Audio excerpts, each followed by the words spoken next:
Let's get this session started. We as a group are the event's science panel. We're here really to talk about some of the long-term underpinning of, if you will, peace, and we'll try to touch on peace wherever we can, but we're really about the science around energy, around water, around sustainability, around global conflict. Before we start, I'd like to introduce our panelists. Directly to my left is Anna Michalak, who's a faculty member in the Department of Global Ecology at Carnegie Institution for Science, and also a faculty member in the Department of Earth Systems Science at Stanford. Rutger Hoste, who's a research analyst at the World Resources Institute. We have Neelke Doorn, who is a professor of ethics of water engineering at Technical University in Delft. And at the end, Tim Strobel, who's also at the Carnegie Institution for Science and a faculty member in the Geophysical Lab. So the format will be, I'm going to give a brief introduction, and then each of our panelists will give an introduction. We'll ask some questions amongst ourselves, and then we'll open it up for audience questions as well. Again, the title of our session is Prevention of Conflicts Arising from Natural Resource Distribution. And this issue of scarcity and unequal distribution of natural resources adds to the complexity of efforts to address enormous problems. Probably one of the largest facing the Earth is climate change. And interestingly, and unfortunately maybe, the nations that have the fewest resources are often those that are especially vulnerable to droughts, to rising seawater, to intense storms. But these nations are also in need of the energy resources and, in principle, economic and industrial expansion that will promote health, that will promote economic development, but could be potentially in conflict with environmental cost. So these issues are pertinent, front and center, and ones that we will consider. So we must address these conflicts and understand how to provide the kind of energy, water, agriculture, and at the same time, and reduce carbon, but at the same time pay attention to any individual country's need for that kind of development. So these are the kinds of questions, and when we get to the panel, I'll ask direct questions around, for example, asking the question of, when you think about science, when you think about technology and think about engineering, how do you balance the need of a nation, the need of a country, the need of an investment of a country with the needs on the global scale? The other question we can ask in the same context when we think about this balance between natural resources and a need for any individual nation to develop is the strong bond and the strong interplay between the sciences, which is what many of us are, and the social sciences, because a lot of the changes that we need and we think about in society will involve social science as well. So what approaches can be developed here where we can have social science, and even humanists think about how do we solve the problems? Now, another point I wanted to make is that this issue of unequal distribution of resources brings up another really critical issue, which is that if you look at the scientific investment or exploration of technology and investment thereof, is typically invested in the wealthy nations. So if you look at nations like the EU or regions like the EU, nations like the US, or even China these days, these investments that are made to pursue new scientific knowledge or economic development are driven by these bigger nations. So what role can scientists play? What role can our panelists here play in thinking about this trade-off between where the money is invested and where a lot of the solutions are needed? So in many cases, these open up some very important elements. And one element it opens up is, as scientists, we pursue a lot of solutions, whether it's in solar, whether it's in clean water, whether it's in sustainable energy. But we also have to remember that when we develop those for a first world nation, there are big consequences in third world nations, and we see that all over. For example, and so we'll get to that question as well. Now, I want to give a few examples of where this linkage between the various, say, technologies is really important. And the one that sticks out large in my mind is the nexus of energy, water, and food. And just to give you an example of how big that challenge is, when we think about energy production, we think about agriculture, and we talk about water use, they're absolutely inextricably linked. And I'm just going to give one example in the United States. If you look at the energy usage, so production of electricity and power, about 40% of our freshwater withdrawals are related to energy production. That's an extremely large number. At the same time, over 20% of water is used, water withdrawals are used or discharged or just lost in agriculture. So as we look at the global challenges, as we look at the future considerations around global warming, for example, it seems likely that our global demands for energy, our global demands for water, actually our global demands for water might exceed our demands for energy. So thinking about that inextricable link between water, energy, and agriculture is crucial, and we'll touch on some of these points as we go forward. Think about questions like how do we more systematically develop not just a solution for more power for, say, third world countries, but the integrated solution, which is power, water, and agriculture, which all basically are intertwined and interlinked. One other example I wanted to give is in data science. I know there was some discussions earlier today about data science. We have some experts on the panel. As we consider data science as a solution, for example, yesterday we heard about the Syrian war and the need for data scientists to think about how to solve that problem. How will data science affect the problems of energy, water, agriculture? How do they impact the kinds of things that we're talking about? And we'll hear some of that. So one final comment I'd like to make before turning to our panelists is something that I think about a lot in regard to these problems, these big challenges, these interlinked challenges, which is what I call on science and hope. Hope doesn't sound like a very scientific term, but if you think about trying to develop transformative solutions that ultimately were down to reduce conflict, we have to believe that our solutions, whatever they are, whether it's for clean water, whether it's for power, whether it's to reduce the carbon production and climate change, is hope. So consider one example, which I found always, which I find a positive example. Yesterday, by the way, was a very exciting day, but I ended up feeling pretty depressed at the end of the day, thinking that this is a very complex problem. The one moment yesterday which was exciting was hearing the children talk about what they envision as hope. But I think there is hope, and this idea of can we solve such a challenging problem? The example I give is the Green Revolution. Back in the 20th century, the mid-20th century, there was a sense of gloom and doom with the idea that almost inevitability of a Malthusian doom, where we couldn't solve the food problem. The world was growing so fast that, and massively outgrowing its ability to produce food.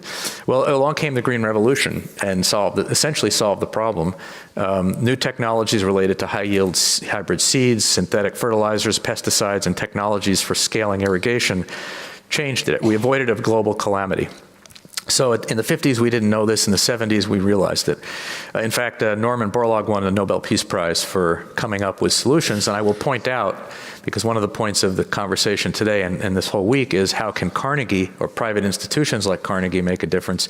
The Green Revolution was largely stimulated by foundations like Ford, as well as research that was going on inside of Carnegie. So if you think about what institutions can do to solve problems, that gives me hope, that the fact that someone like Norman Borlaug, an individual, but also institutions like ours can actually address some of these bigger problems.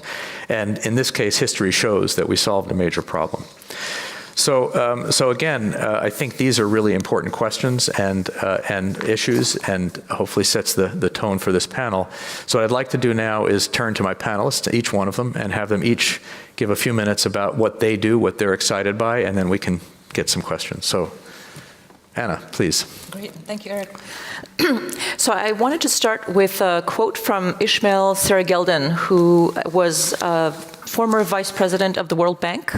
And in 1995, he famously said that the wars of this century, being the 20th century, have been fought over oil, and the wars of the next century will be on water. And I want to contrast that with a quote from US naturalist Aldo Leopold, who back in the 1940s said that a thing is right when it tends to preserve the integrity, stability, and beauty of the biotic community. And if we think about it, we are all part of the biotic community. And in that context of those two quotes, I want us to start thinking about water as a scarce global resource. So being all scientists, I'll start with just a few numbers.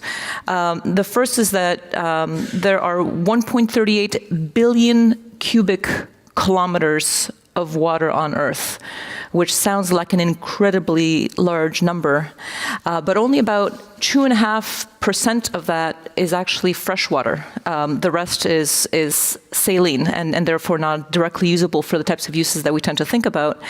And moreover, only 0.07% of the world's waters are in rivers, streams, and freshwater lakes, which is really a tiny fraction. And one last number is that only 0.04% of the world's water evaporates and falls back on an annual basis as rainfall, and about a fifth of that falls on land. And so when you start thinking about the water that we actually tend to think of when we think of water, it's really just a very tiny fraction of the world's water overall. And in that context, it's clear that water really is a scarce resource. And what I'd like you to challenge you to think about is that really, if we think about water sustainability, it's not only about the quantity of water, but it's also about the quality of that water. And so whether you're a fish or a human being, the water that you have is only usable to you if indeed it is clean enough for whatever purpose you need it for. To complicate things further, as Eric already alluded to, climate change, it has fundamental consequences for both the quantity and the quality of the water that we have available to us. You may be familiar with one of the great ironies of climate change, which is that wet places tend to get wetter and dry places tend to get drier. And that has a variety of consequences around the world. But the impacts on water quality are no less dramatic, but arguably more complex to understand. And this is one of the areas of my own research and the research in my lab where we're seeking to understand how changes in patterns of things like rainfall and temperature will impact the quality of water that we have available to us. And so just as one example, we're trying to understand the impact of climate change on the frequency and the intensity and the size of harmful algal blooms that blanket the coasts of rivers and lakes and other coastal regions with this toxic scum with huge consequences both on the economy and on human and ecosystem health. You can imagine that this has direct consequences on the pathways towards achieving some of the UN Sustainable Development Goals, which were already discussed yesterday. Obviously, Sustainable Development Goal number 6, which has to do with clean water and sanitation. But when I read through the 17 goals that the UN has identified, it struck me that really almost all of them in some way require access to clean water to ensure their fulfillment. And I've listed just a couple of them here that stuck out particularly to me. Goal number 2, zero hunger. Goal number 3, good health and well-being. 11, sustainable cities and communities. 12, responsible consumption and production. 13, climate action. 14, life below water. 15, life on land. And of course, 16, which is peace, justice, and strong institutions. So if I go back to these two quotes that I read at the beginning, the first one being the wars of this century, being the 20th century, have been fought on oil, and the wars of the next century will be on water. And the contrast with the vision that a thing is right when it tends to preserve the integrity, stability, and beauty of the biotic community. I think what this points to is really the fact that water resources and allocation of natural resources more broadly are completely central to the achievability of peace building as a process on a global scale. And that's the context within which I think about the science that we do and how it links to the topics that we're talking about here. Thanks, Anna. Great. Just maybe a little show of hands, like who uses data in his or her job? And who struggled with interpreting that data? Like the wrong format or... Yeah. You can think of me like a Google Translate for water-related data. There's the climate models, and that get fed into hydrological models, and it's very scientific. But what we see is that climate change will affect a lot of us through the water cycle. So just an example from even the Netherlands from last summer is that the potato chips that you eat this year from a popular brand are smaller than all the other years. That's due to the drought. And you mentioned the connection with water and energy. I think last year, the country of India that uses a lot of water for its cooling, and they couldn't operate at full scale due to the lack of water. And the lack of power generated was enough to power the entire country of Sri Lanka. So that's the size that we're talking about. So this is serious. And the time that I graduated was very interesting. I remember asking the key for the computer lab because my calculation was too big to run on one computer. So I had to like go with a USB stick from one computer to the other. But now we have like the big data revolution, and it's really working in my favor. I can calculate all these kind of things, and it is a combination of I can spin up my calculation at a huge data center. Don't ask me how much energy that costs, but I don't know. And we send out literally hundreds of new satellites into orbit. That's a real sensor network. And we all carry a lot of additional sensors like cameras, microphones. So that's already there. It's just really like a treasure trove. And to use this for the greater good, for our planet, I think really what drives me. And the third is like the open source revolution. I share all my code, for example, on the internet. Everybody can look into it. And I get like emails from somebody on the other side of the world, like, hey, this particular piece of your code is really interesting. And I'm using code of other people. So I mean, you talked about like, let's keep some optimism here. I think there is optimism in this data revolution. But there are huge, like when you think about it, like I'm really enthusiastic about this data, but if you zoom out, there are big things that needs to be addressed, and hopefully we can discuss that on this panel as well. Like how as a society do we value water? Like the money that I pay for my water is not necessarily the cost, and it's even not the value. So that's something that's very important. Let me stop there. I have plenty of other stuff to say, but You have a chance to get to all. yeah, sure. Okay, thank you very much. If I want to introduce my research, I usually start in the 1980s when I was at high school. I was good at physics and math, and at the time, flooding in Bangladesh was in the news. And also in that time, the Netherlands finished their first Delta program, and we had a huge storm surge barrier built. So I thought, I'm going to study civil engineering, and I'm going to build a huge storm surge barrier for Bangladesh to save all the people in Bangladesh from drowning. So in my first year, I studied in Delft. In my first year, I enrolled for the project Bangladesh, and I told my supervisor about my ambitions, and he said, yeah, but that's not a technical problem, it is a political problem. And I was, of course, a little bit disappointed because, well, there we go with my ambitions. But I realized that a lot of things happen on the interface of technology and politics. And well, now I'm a little bit older, and I tend to disagree with my supervisor who reduced the problem actually to a political problem. And I think a lot of problems are and political and ethical, and there are technical things involved.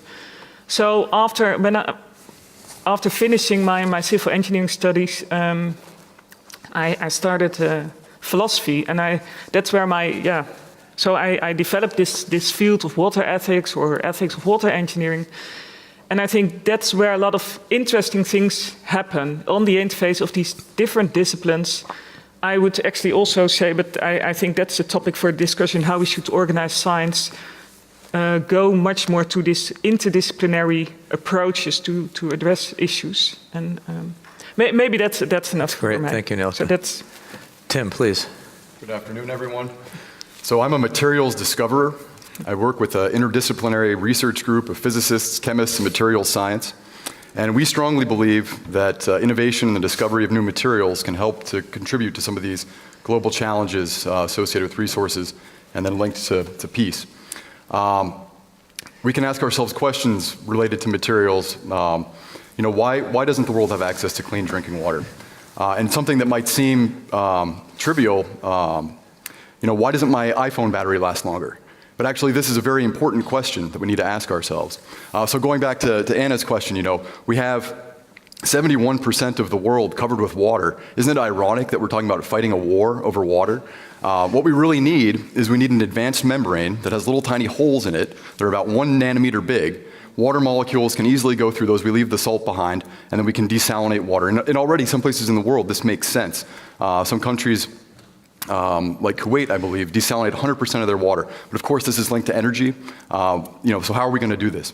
Solar energy, can be very analogous to this. We have a nuclear reactor that's 8 light minutes away from us right now. And you've probably heard some of these statistics, like the amount of sun that comes to our Earth every day is enough to power our energy needs for an entire year.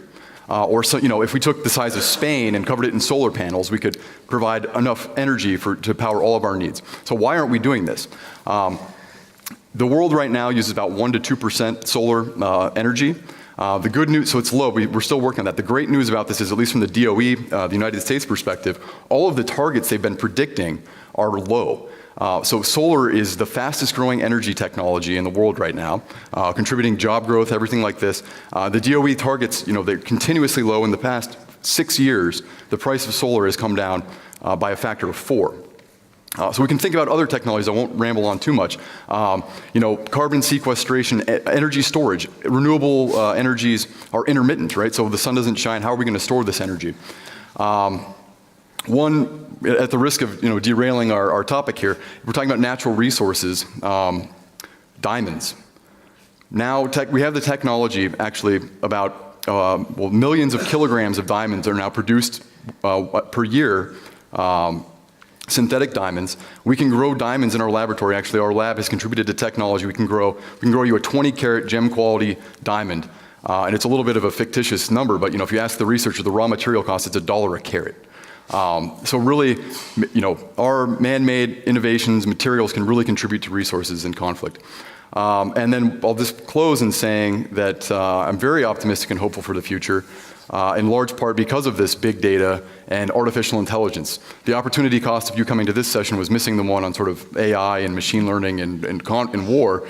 We can talk about this more, but we now have unprecedented computational capabilities where we can actually design, predict materials on the computer, and then go out and make them to help solve some of these problems. So this is all very interesting. I want to come back maybe a little something that you said, Nelke, but I want to come back to the question of maybe its scale. So each of you have huge ambitions for changing the world, and yet you work in a lab or in your office and you do your science. But the challenges we're talking about here are really huge. So how do you as individual scientists, individual engineers, link the sort of local effect, which I'm not even talking about national versus international, but the problems you're trying to solve, whether it's a new solar cell based on diamond, whether it's a new computer model for water or algal blooms, how do you connect up what you're doing to trying to really solve a global problem? Because the ones we're talking about here of peace, maybe they're not global, they may be binational, but they're big problems. So how do you as individuals think about that scale problem, and maybe talk a little bit about how you link what you're doing in your individual programs to really pushing it out into a global solution? Does anyone want to take that one? I can start. Yeah.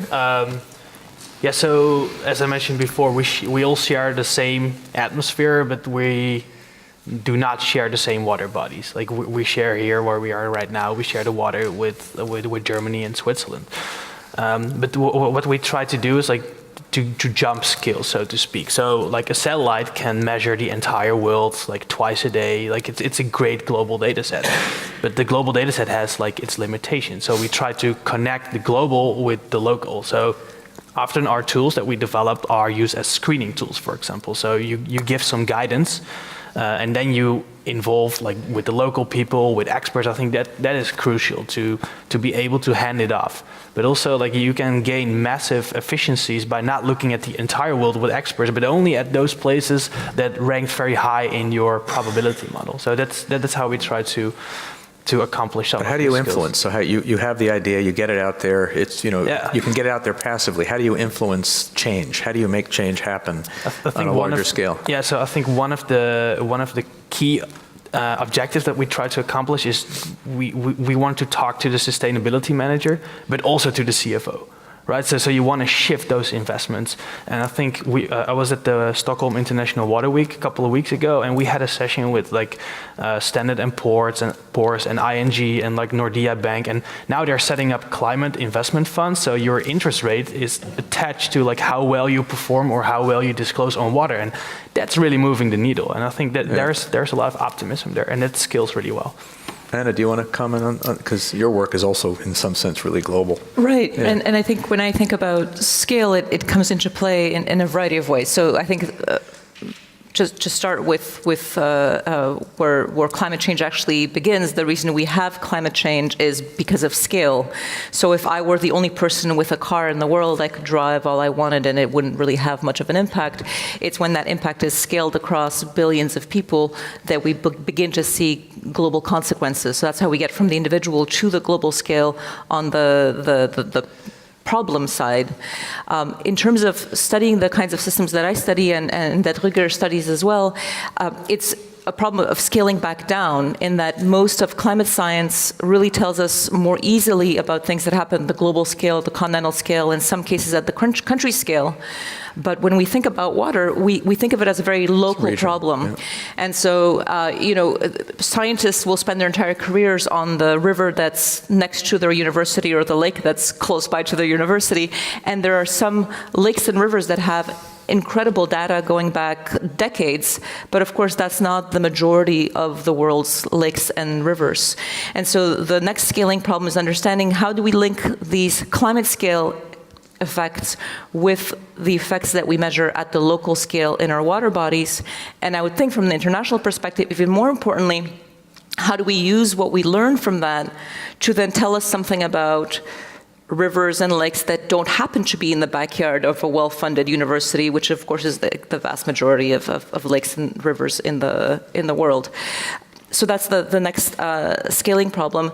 But I think the third that I'm also excited about is now that we have this technological link across all of us, it provides an opportunity for things that we do individually on the positive end of the equation to spread more broadly as well. Just 10 days ago, I was at a meeting that was focused on bringing policymakers, technology companies and scientists together to try to figure out how to develop massive, geographically distributed, continuous in time environmental sensing networks so that we're not just extrapolating from lakes in the back of large research universities, but really trying to sort of measure the pulse of the Earth system across a much bigger sense of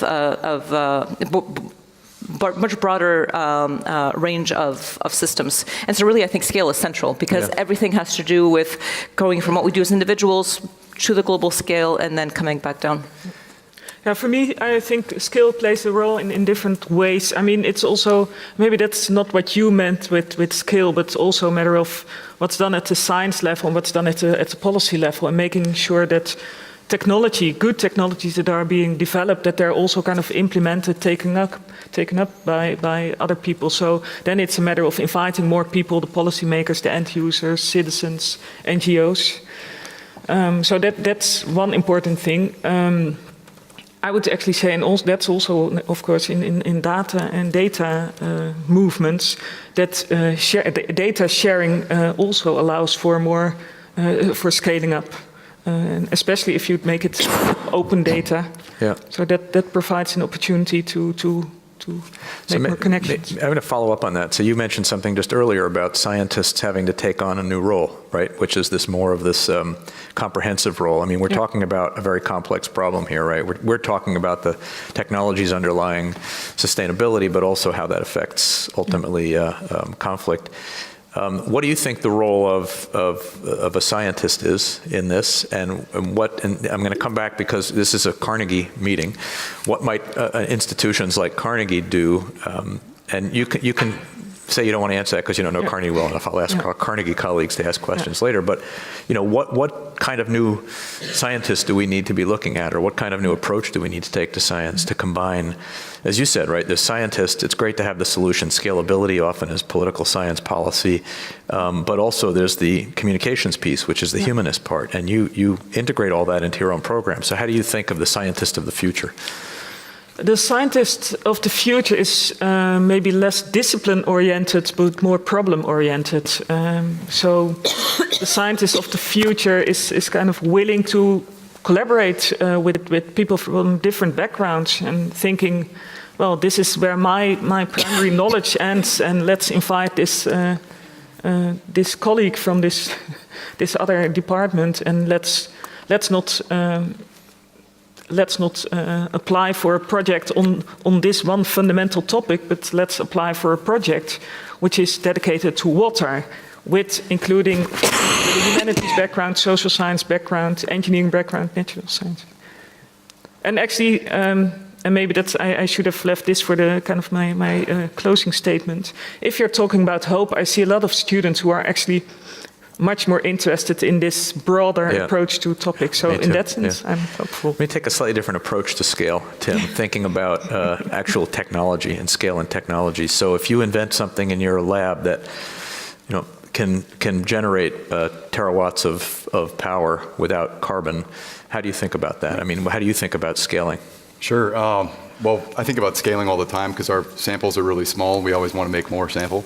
But sometimes technology can be self-scaling. If it's really that promising of a technology, it'll become adopted very quickly. One example, has anyone heard of a perovskite solar cell? Not. So it's an old material. It's called an inorganic organic hybrid perovskite material. It's one of the hottest topics in solar technology right now. About 7 years ago, and the most beautiful thing about this is that it's like high school chemistry. So you can give this to your high school chemistry students. They mix some chemicals in a beaker. 7 years ago, they produced a solar cell, I believe, had 4% efficiency. In the past 7 years, they've gotten this up to 23% efficiency, competing with some of the state-of-the-art like single crystal and silicon solar cells. This material actually absorbs light 1,000 times more effectively than the normal silicon, and like high school chemistry students can just make it. So you put this on a piece of glass, and you could revolutionize this overnight. So answering also coming back to this question of like how can Carnegie help, one of the main limitations that we face right now with new technologies, it takes 18 years on average for a new material to be implemented in industry. This is one exception now. The first commercial perovskite solar panels are coming out right now. There's still some problems with stability, and they have a lot of lead in them, which is something else we could talk about. But sometimes the technology is self-scaling. Other times I think it's important for external factors. So the main driver in the decrease in the cost of solar that I mentioned before, I believe is the influence of China is one of the main components. In the past couple of years, they've accounted for more than 50% of new installations of PV capacity, and then we have economies of scale that follow from that, and then we have other tax subsidies from our government. So I don't think there's a one-size-fits-all solution, but sometimes the material can be good enough that people will invest in it, and other times governments maybe need to step in. Well, I think there is a proliferation, certainly at universities, maybe less so at Carnegie so far, of startup excitement, especially a lot of younger students, faculty, et cetera. So I think there's a lot of hope and scalability in that. And I want to ask, coming back to a similar theme, because I think it's important, is getting the word out, which is how do we, not just getting the word out, but getting useful tools out, right? And so actually all of you develop models of certain kinds, whether it's climate models or whether it's, So I had a sort of a two-part question. One is, are we getting close? I mean, we're talking about complex systems when we're talking about this interrelation of agriculture, water, energy, right? And I know you work on models, and we're thinking about specific kinds of models. So a climate model that predicts what 1.5 degree climate change means to the world, and not just globally, but also what happens to agriculture in India. I mean, really specific questions in a particular state in India. How close are we actually to having models that would not just be exciting for scientists, because we all love models, but actually useful for policymakers so that they can start asking questions about the amount of carbon they're producing? Is 2 degrees way too much in a climate? If we have a target is 1.5 degrees the right number, is it we have to go back to 1 degree, right?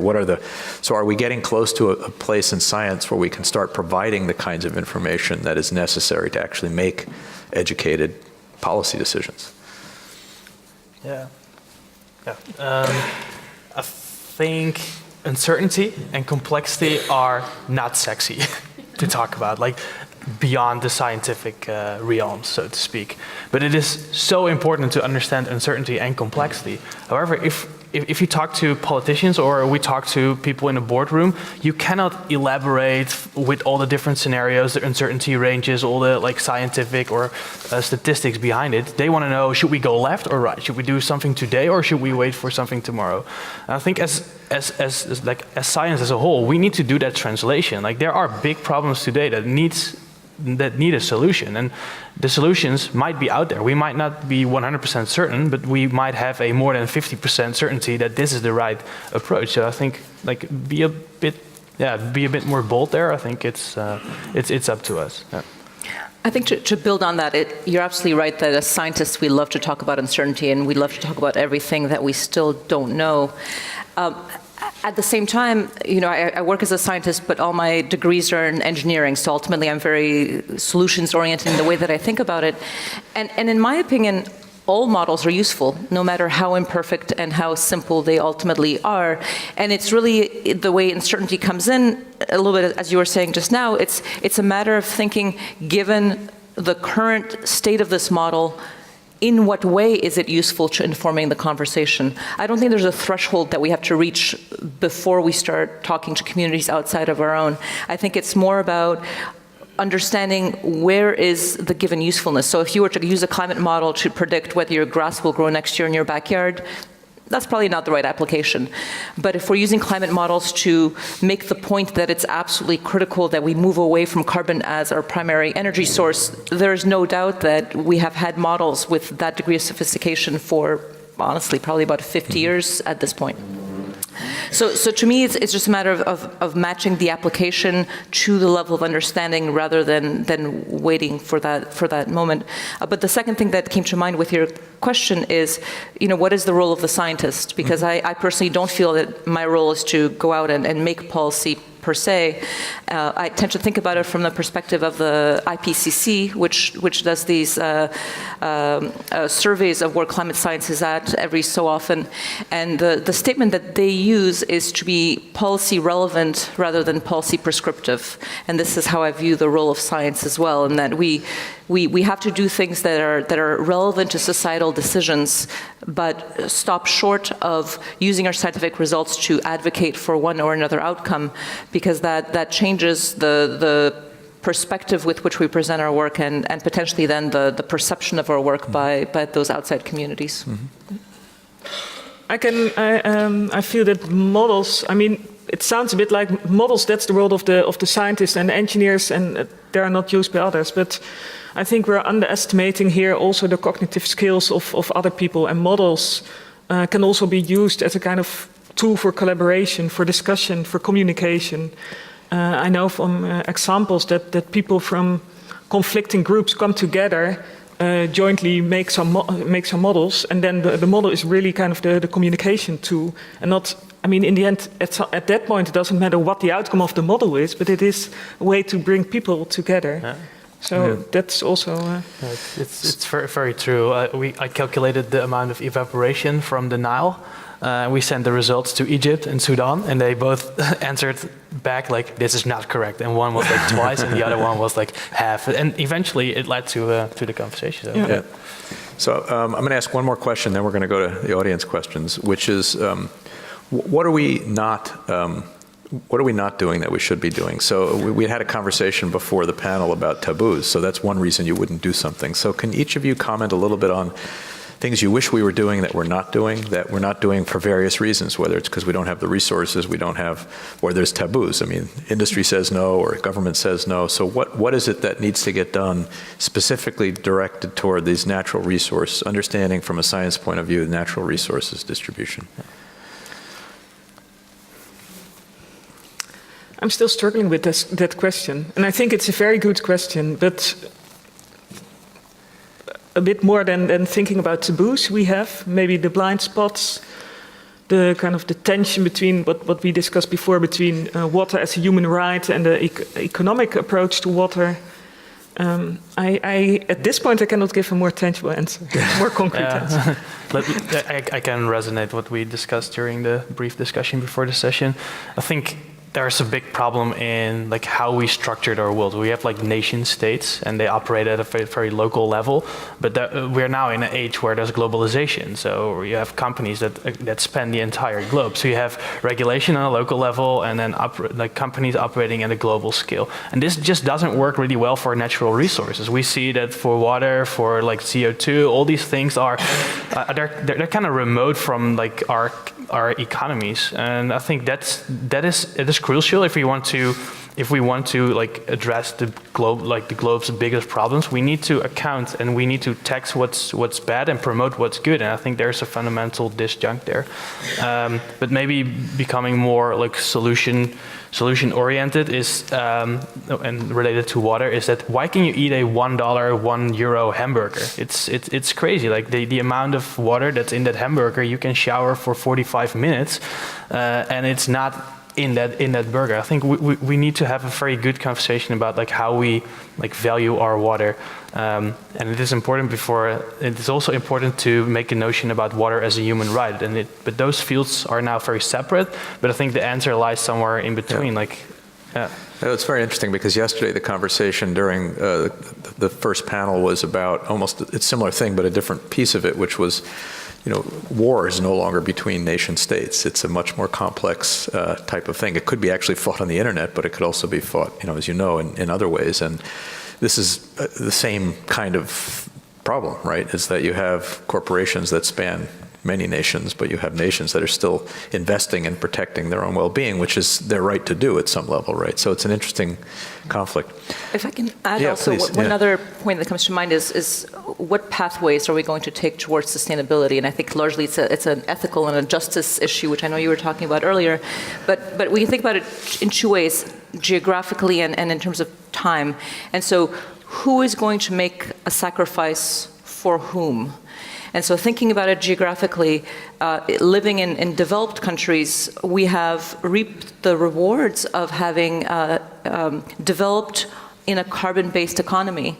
And now the developing nations are heading down the same pathway, but that we understand the consequences of a carbon-centered economy better.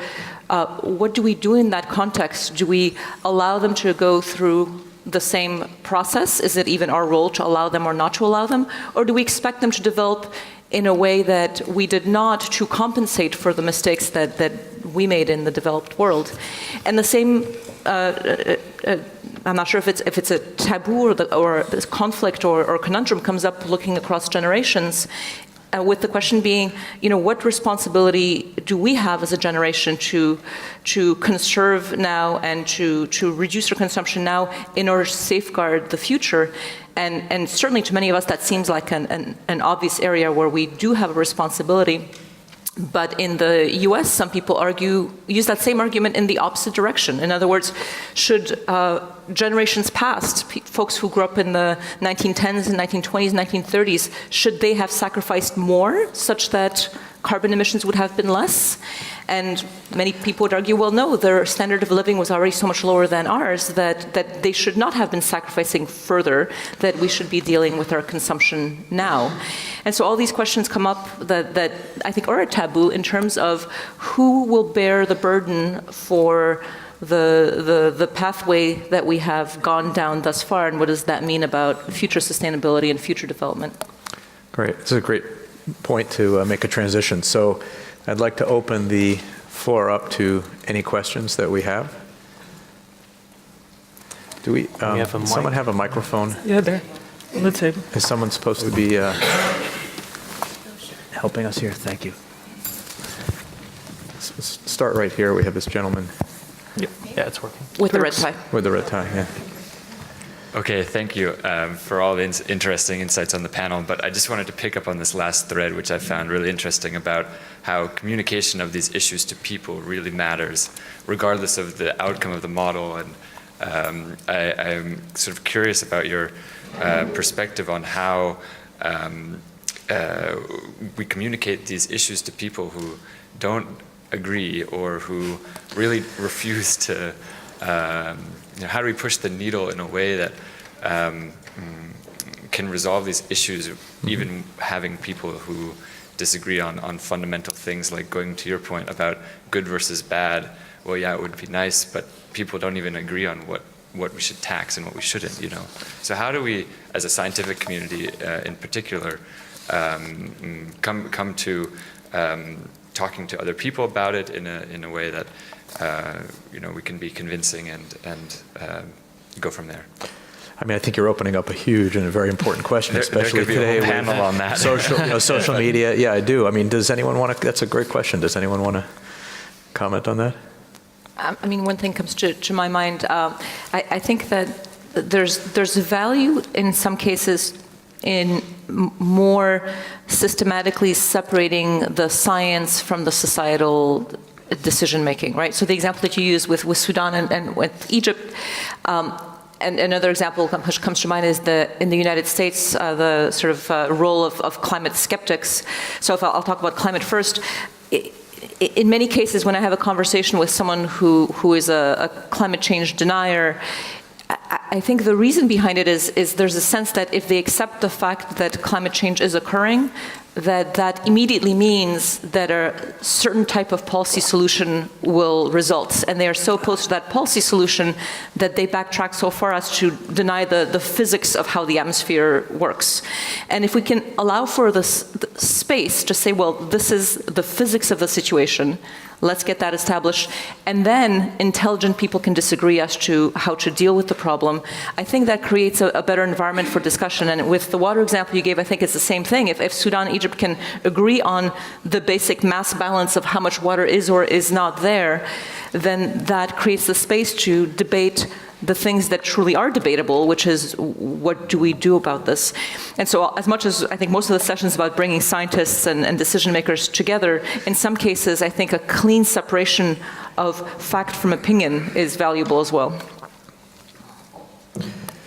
And I would also say, just to add to that, I do think that, and we had a discussion like this earlier, that it also redounds to scientists. I mean, scientists too often, because I'm a scientist, I can say this, they too often very excited by the science, but don't take the time to understand how an audience might hear what they're saying. Now, it's true in this day and age of social media that any opinion counts, it seems, right? And so there's no authority in science.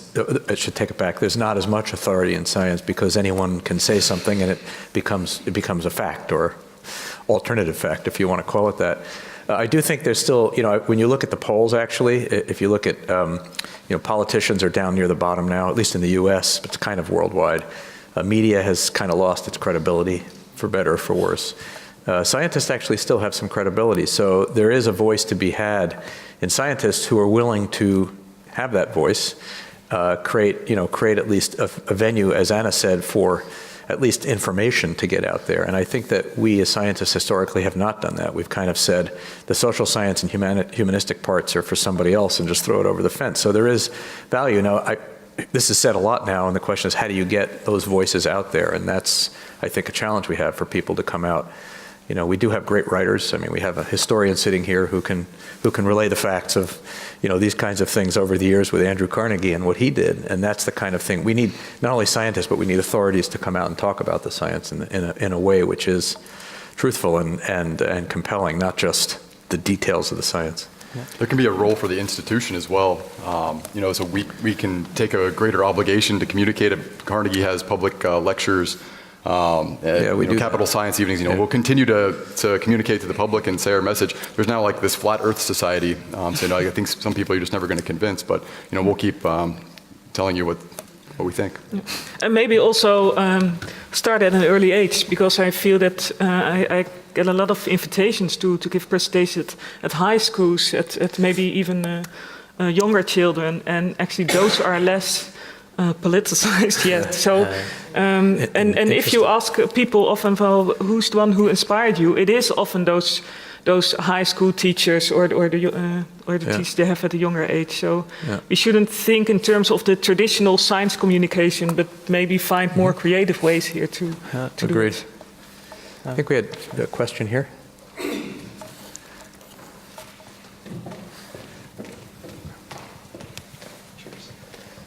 Hi.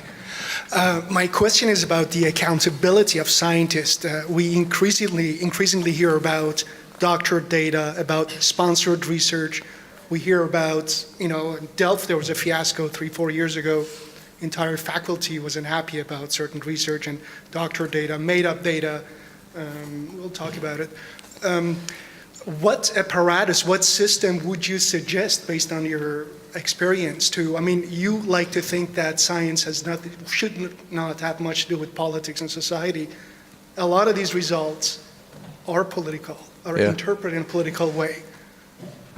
You can't deny the fact that your results on water would have something to do with, in Nile, have something to do with how the water is shared. That how would you want to stay out of politics? Don't you think staying within the decision-making apparatus would help to bring some kind of an objective opinion to the system? What are you guys doing to ensure accountability of scientists? What do you suggest? You seem to be kind of fractioned actors. What is there a role? Is there something you would suggest that would give credibility to scientists?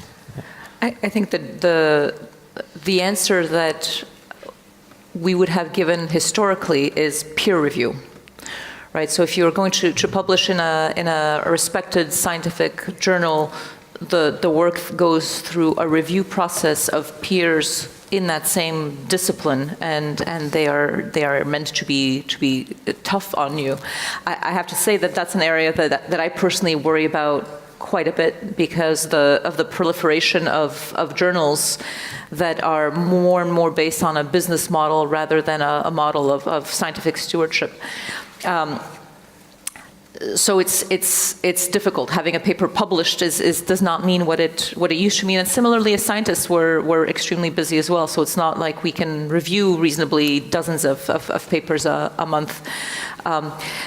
I think it has a lot to do with I guess it goes back to scale. What Eric was talking about is that I'm representing only myself, and of course I care about my good name in science and my career and its sustainability.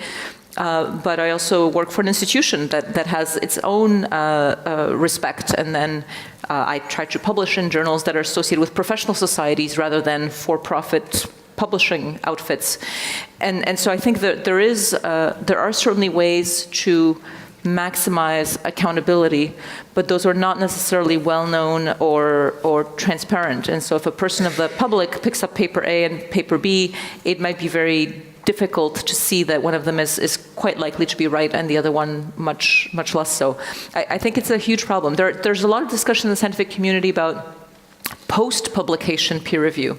So whether one can publish a paper, but then the community continue to have input into that paper so that if truly a particular result is not robust, that there's a mechanism for the community to identify those errors once the publication has come out, rather than through just this pre-publication closed peer review process.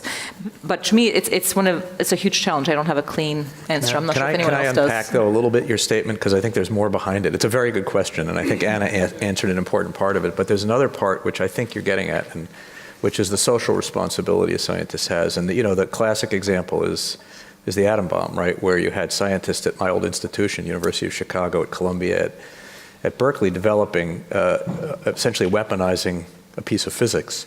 It bifurcated. It became a very important source of energy, but it also, as we know, became a terrible thing. And the scientists involved in that, you can read countless stories about them, had deep moral questions about it. And so it's kind of what you're asking about, if you come up with a model for water in the Nile, it'll be used in some way. What responsibility does a scientist have in developing those models to also understand the potential social impacts?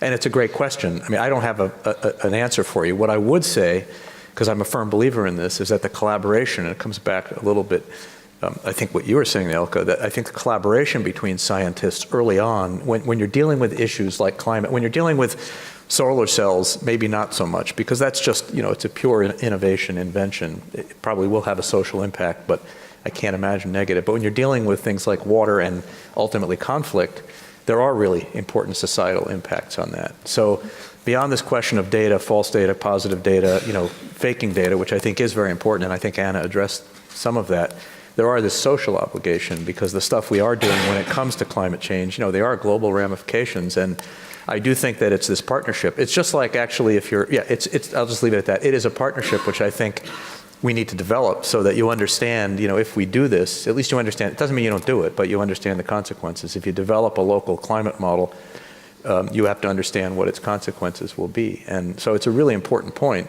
but I do think there is a moral obligation for scientists not to just say, I just invent stuff. I'm not worried about what happens to it, right? So it's a really important. I think maybe I can contribute a little bit. In Delft, we sometimes say ethics can be a driver for innovation. And we do a lot of research together with engineering departments. And at first they are a bit afraid that, what do those people with a social science background, with an ethics background, what do they want to do with us? Because what we're doing, it's fundamental, it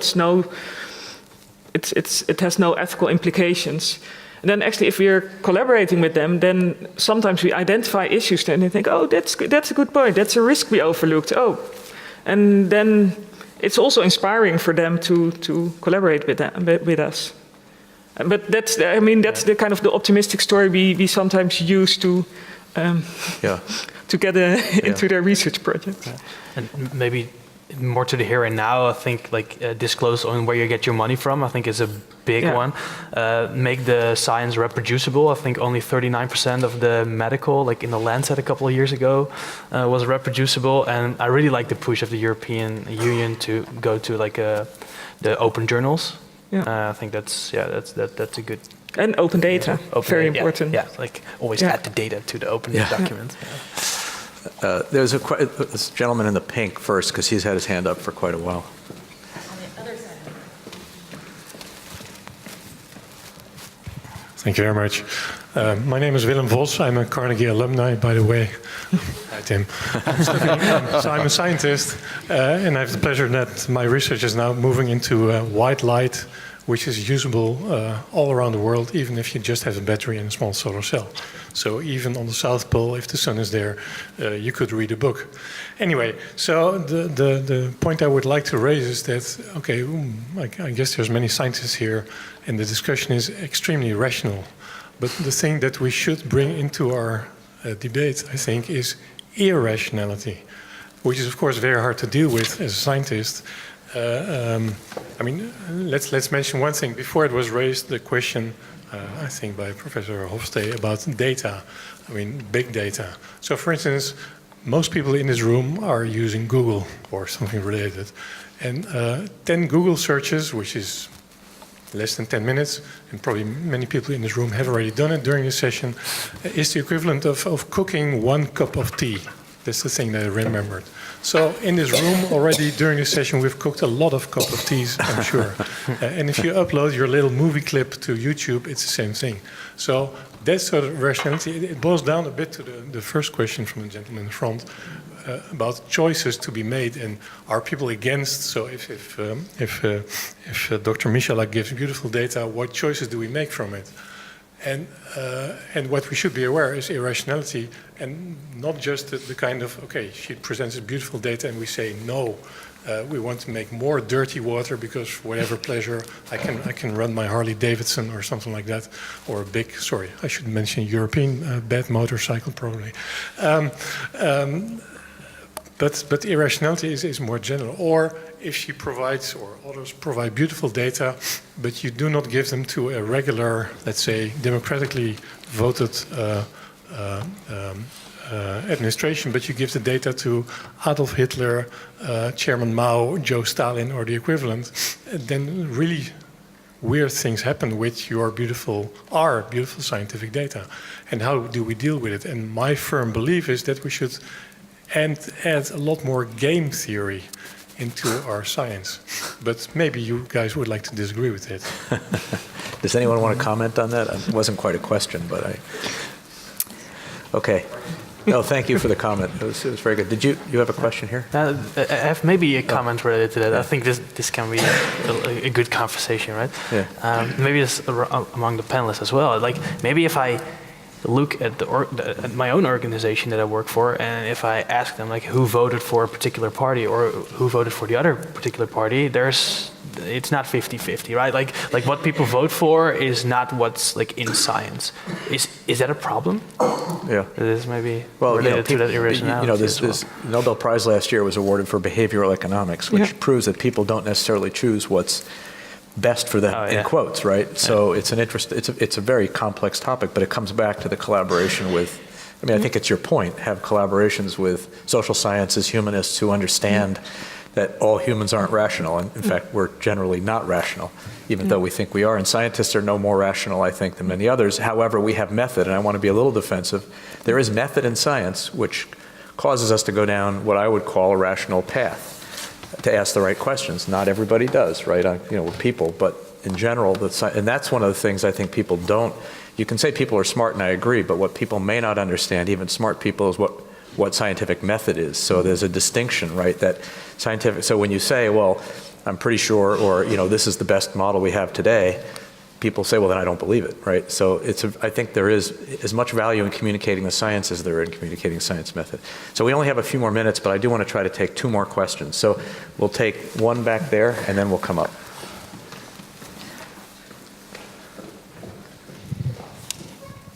Thank you. You said something that really resonated with me and has made me very worried. You said the goals of the UN are based on clean water.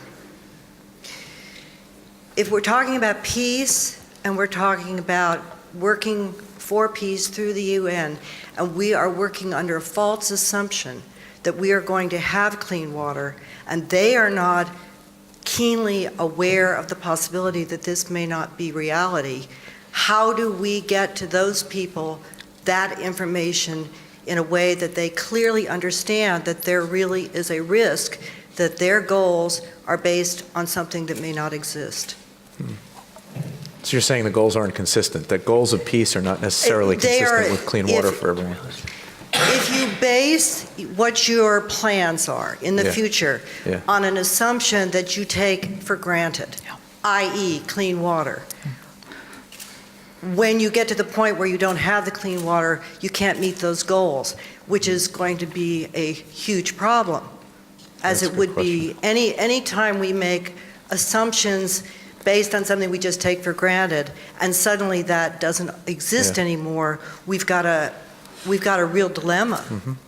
And so what I'm thinking is that the efforts for peace tied to the scientific, the natural resources are possibly, they're coming together, but they're somewhere along the line they're going to conflict because we've made assumptions that aren't correct. And I think that the people who are working for these goals, how does the scientific community, even with a certain amount of uncertainty built in, how do you get the people who are making these policies understand that they need to factor in that that they've got something in there that is also uncertain? Mm-hmm. Does that make sense? Yeah. Okay. I mean, I think your main point is that if you make plans that are predicated on certain assumptions and those assumptions prove to be false, then things fall apart. I'll make a couple of comments. I would give the UN more credit. I think no one at the UN would assume that clean water will be available forever. In fact, the Sustainable Development Goal number 6 is clean water and sanitation. So state as a goal clearly means that there is an assumption that there's indefinite supply of clean water. But I think more broadly, your comment touches on 2 things. One is the sort of what's now famously called the sort of unknown unknowns, that we think we know something but we don't actually, or unintended consequences of action in one area impacting our ability to achieve goals in some other area. And to me, both of those really come down to that, we as humans should not take ourselves too seriously, in that I think that more often than not, we have not taken everything into account in making decisions. And the solution is not realistically for us to become so smart that we perfectly can anticipate these problems, but rather to develop management strategies and policies that are sufficiently adaptive and flexible that we can correct course once we discover what mistakes we have made.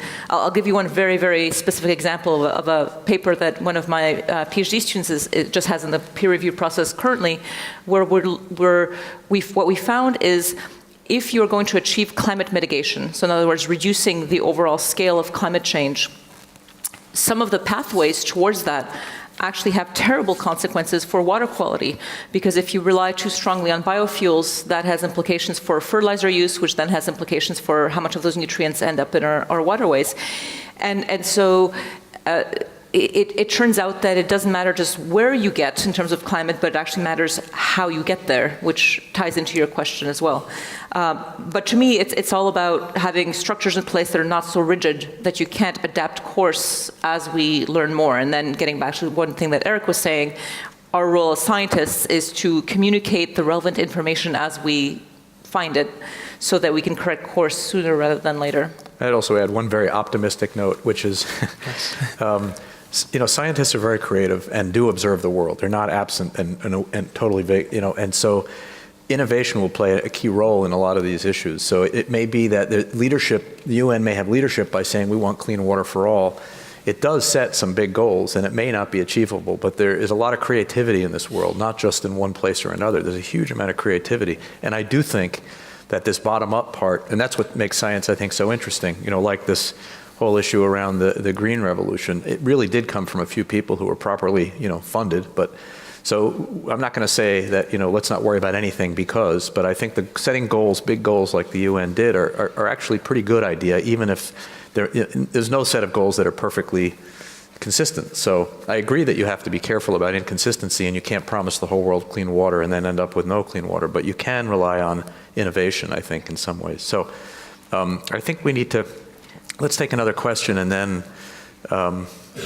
maybe two if we can squeeze it in. But can you make your question short? Okay. I think it's more about us making our answers short. Yeah, I think, sorry. Anna's right. Short answers. My name is Alan. I'm a law student. From Syria, I'm Kurdish, I'm also Finnish, and I have been to both parts of the world. What I have been hearing somehow brings to my mind an ancient Greek say that was made famous by Isaiah Berlin. Said, the fox see small things, a hedgehog see one big thing. And I guess Ronald Dworkin later brought it to a bigger light and elaborated on it. They said that everything that we see around us is connected. And we cannot see it as a single individual, self-floating, independent thing. Yeah. And what I like about his theory, he put it together all that they are all connected to a core. And that core is moral, is ethical. This is what I think that we are missing here, that things are indeed connected. And it doesn't matter which one which is the cause and which is the consequence. So things that we have, and I agree, it's not only political, it's social, it's cultural, it's even theological, religious, educational, whatever. My question, and I would like to make it more direct, less scholarly and less sophisticated in terms. What is the role of such institutions in really trying to make real, tangible steps toward peacemaking in conflict areas? Yep. Mentioned Syria, people know. They know that certain behaviors harm the environment, like this refinery of oil. They need it. You can't tell them you can't heat your house. You can't tell. I couldn't dare to tell them that this is harming the environment. I'm like, doesn't this war does too? Of course we can't. But the question is, what is the role of such institution to actually? What is the actual contribution to the actual process Yeah. of I mean, peacemaking. you're talking about Carnegie when you talk about an institution? Yes, yes. I mean, first I'll say I love that fable.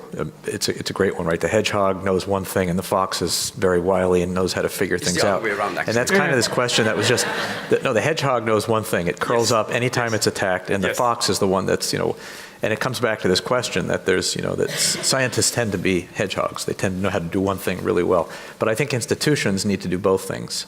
This question of having a science institution like Carnegie Institute for Science going in and solving the Syrian problem, I think, is a total mistake. But as a whole, the Carnegie Institution has historically had real force, real drivers in that bigger question of policy and of peace. So I can't give you the specific answer, okay, let's get on the bandwagon and get Carnegie involved in Syria, because that, right now I don't know that that's the right thing. But I do think institutions like the Carnegie institutions writ large need to do both. We need to have the fox out there, broadly understanding what the grand challenges are. Let our scientists, let our policy people, let our political scientists, let our foundations that fund individual scientists or others really think about it as a hedgehog, right? How do you solve that one key piece of the bigger problem? I know it's not giving you a full answer, but I think we do have a responsibility. And one question we're asking at this meeting, and maybe this is a good time to wrap it up, is what's the future for Carnegie? Because one of the questions that came up yesterday is, let's be brutal. Let's ask the question, Carnegie's have been around for over 100 years. It's done impressive good in different ways, whether it's in peacekeeping, education, research, policy development, and so on. And what is it, but we're not large. Even if you integrate over all institutions, we're not that large. How does an institution of our scale make a difference in the world? And I'm not answering that question, I'm sorry, but I think it's a great question. I don't know if someone else wants to comment, but I do think we need to wrap it up, but it is important. Any other comments? I would like to add one thing to the interconnectedness.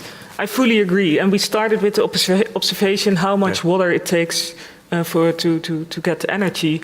But I think that's also where the opportunity lies. So let's try to develop technical solutions that also fit in the social context that address both energy and water issues. So let's use that nexus and not see it as it's either or, but let's aim for solutions that are not optimized for just one sector. I think that's where science can definitely contribute.